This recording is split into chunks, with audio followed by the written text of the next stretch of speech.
মৌলভীবাজার জেলার জুড়ি উপজেলা বিনন্দপুর গ্রামে একটি 51বর্তী পরিবার প্রায় 8 দশক ধরে পূর্বপুরুষের পারিবারিক ঐতিহ্য ধরে রেখে বসবাস করে আসছে।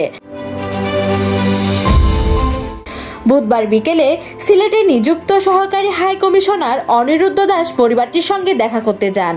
এ সময় উপস্থিত ছিল সিলেট ভারতীয় হাই কমিশনার, প্রেস তত্ত্ব, সংস্কৃতি ও শিক্ষা বিষয়ক দ্বিতীয় সচিব রাজেশ ভাটিয়া। দুইটা অনুরোধ রেখে আমি আমার বক্তব্য শেষ করব। এখানে যে কথাটি এসেছে, এক সময় কিন্তু বাংলাদেশিরাও এই বর্ডার দিয়ে যেতে পারত, হিমতলা বটলি যে বর্ডারটি, কিন্তু একটা সময় এসে শুধু ইন্ডিয়ানরা আসতে পারে, আমরা যেতে পারি।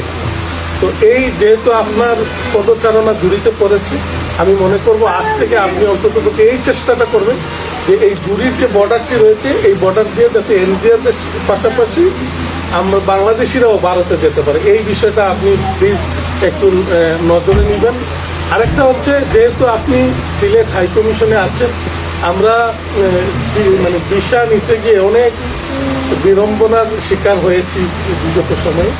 আপনি অন্তত পক্ষে মানে ভিসা পেতে, এটা যেহেতু উচ্চ লেভেলের অনেক বিষয় আছে, আপনি এটা জটিলতাগুলো কমিয়ে খুব সহজে যাতে আমরা ভিসা পাই, এই বিষয়টা আপনি একটু দেখেন।